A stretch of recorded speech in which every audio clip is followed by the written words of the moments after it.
Hello and welcome to this Astranti YouTube video on an article at the back of the strategic level pre-scene.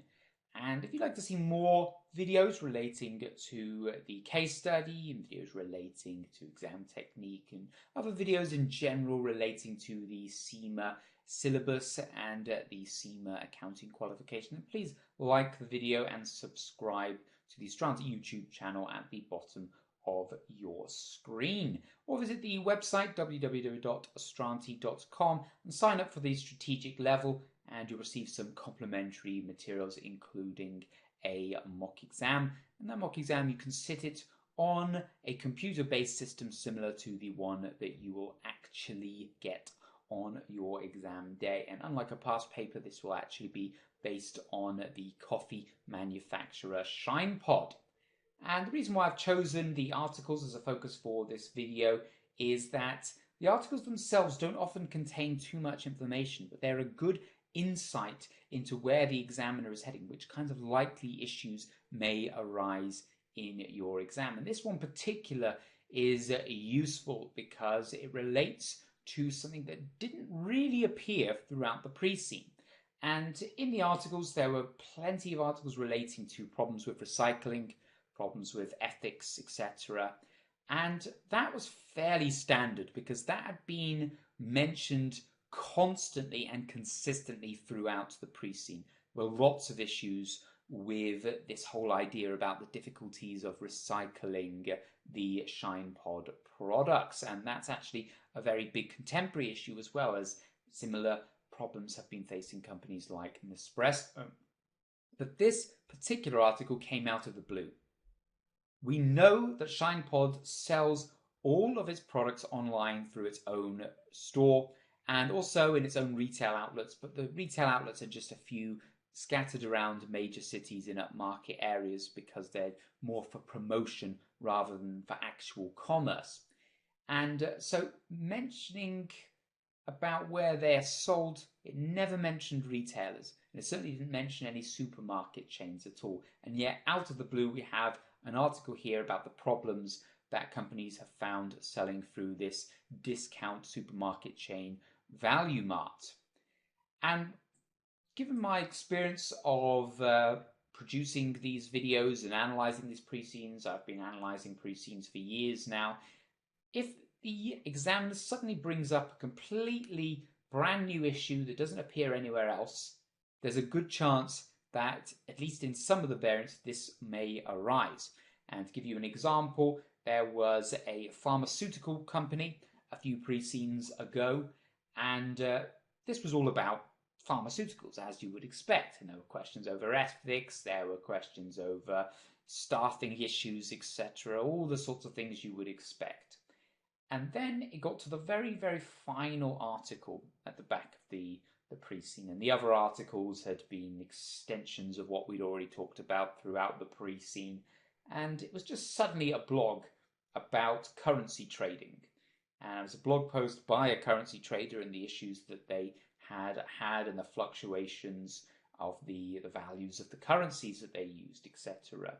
So it was completely out of place. It was nothing to do with a pharmaceutical company and nothing to do with pharmaceuticals at all in general. It was just a blog post from a currency trader. So out of place. You can almost be forgiven for thinking if they left this in from a previous pre-scene or something. But as it would happen, there were questions on currency fluctuations in the exam. So, and this is a very similar situation here where we have something that's completely out of the blue, and therefore there could be a good chance of you getting a question on this supermarket chain or on the pros and cons or anything to do with selling through a supermarket chain in your exam. So let's take a look at it and think of some good points to bring up. Now, what I'm thinking could be a potential question here is to be approached by either Valyoumart or a different supermarket chain with the prospect of selling our Shinepodd coffee pods through the supermarket. Now, on paper, it may sound like something that could be useful. We could extend the visibility of our product Rather than people having to visit the website, it would be prevalent in major supermarket chains. So on the face of it, perhaps it could be useful. Also, we could just sell in bulk to a supermarket and then consumers will purchase from the supermarket. So we wouldn't have to worry about all these issues we've had with only being able to ship out orders of a certain quantity and then having to pay a third-party distributor to deliver directly to all these different households. It would really streamline the distribution process. So that's an advantage of it. However, there are a lot of other issues we need to consider here. Now, this organization, Valyoumart, has announced a further round of discounts and price reductions in its store. Of course, good news for the customers who already enjoy this value for money. The suppliers are less likely to welcome these cuts because Valyoumart is likely to use its power to push those savings onto its consumers, but the suppliers are going to be the ones that pay for it.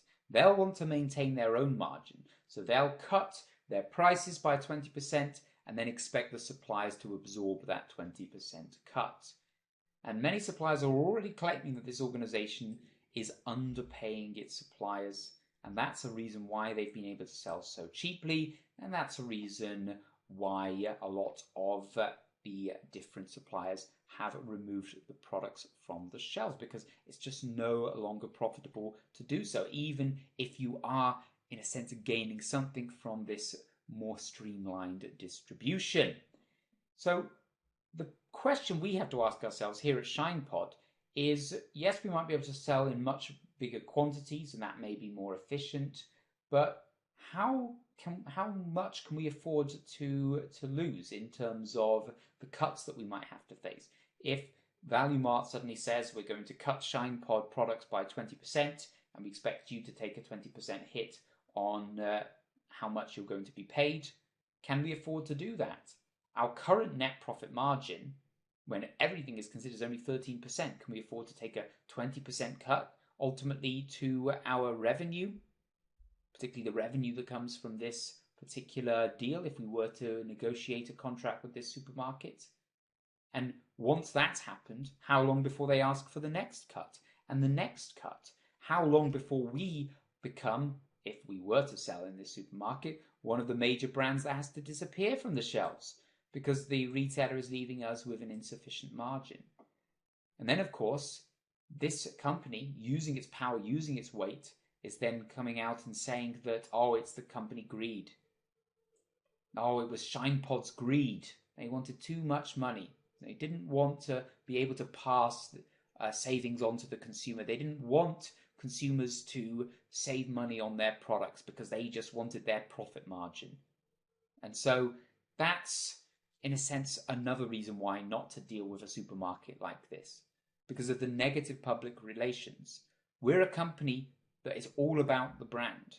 Everything throughout this pre-scene is about the brand of the company, it's about the image of the company, the quality of the product. Anything that tarnishes our reputation, such as a huge supermarket coming out and saying that Shinepodd are too greedy, is something we don't want to get involved in. Also, we have to consider what our product is as well. Are we a product that sells in a value discount supermarket chain? Think about this phrase here.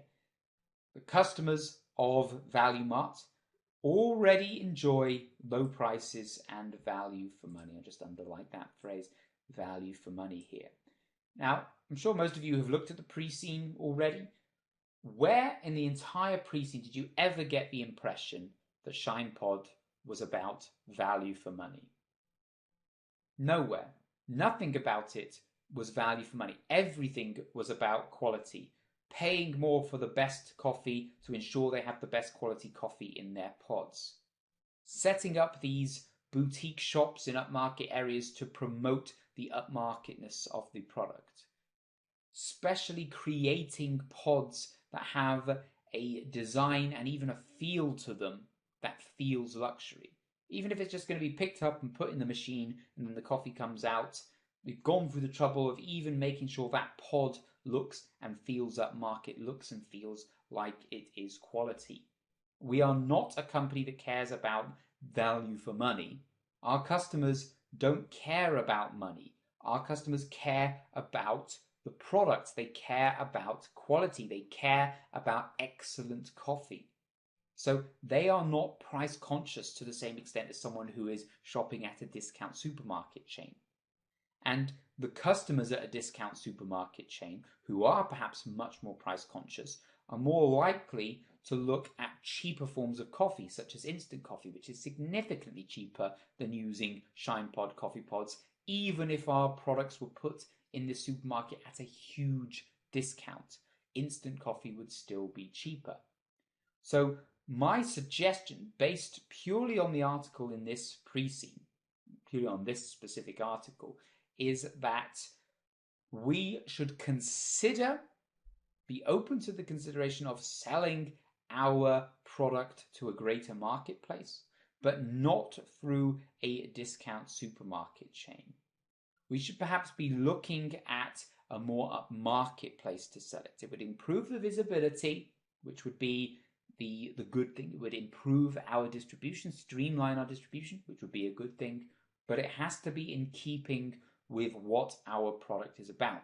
So perhaps selling it through a very upmarket supermarket, or even not even looking at supermarkets at all, but looking at perhaps department stores, very luxurious department stores in the center of large cities, where that would achieve the distribution aspect of it, it would achieve the visibility aspect of it, but it would still be in keeping with the upmarket nature of the product. So in short, based on the product itself, we shouldn't necessarily be looking to sell in supermarkets anyway, and especially shouldn't be looking at getting involved with a company like Valyoumart, which is a discount supermarket chain.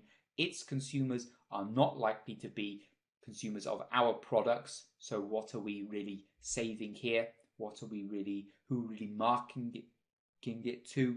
They're not going to be interested in our product, even if it is visible in the discount supermarket chain. And they have demonstrated themselves, this particular company, to be a difficult organization to work with. Perhaps they're abusing their buyer power as being a big supermarket discount chain. They are notorious for forcing the suppliers to take on the costs, and they have also got a reputation for coming out and blaming the supplier if we choose to no longer deal with them.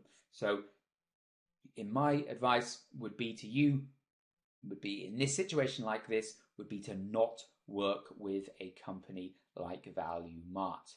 But also the takeaway here is that such a question may arise in the exam, given the fact that it has appeared so randomly in the pre-scene, and it not being in keeping with the rest of the pre-scene. There's a good chance that one or two of the variants might have a similar question as the one I've just posed to you over the course of this video. But my main takeaway as well here is to stick with the brand, stick with the reputation, stick with the business model. We are an upmarket brand. We compete by being different, by being unique, not on price, and our customers value quality, value excellent coffee. They do not worry about the price. They're willing to pay more for the quality coffee. So actually maintaining the upmarket quality image is more important than improving the visibility by selling in discount supermarket stores. So thank you for watching this video. I hope you found it useful. I hope you found it a good analysis of this particular article and also the various points that may come up in your exam as a result of it. Again, if you'd like to see more of these, please do like and subscribe and visit the Astranti website, www.astranti.com.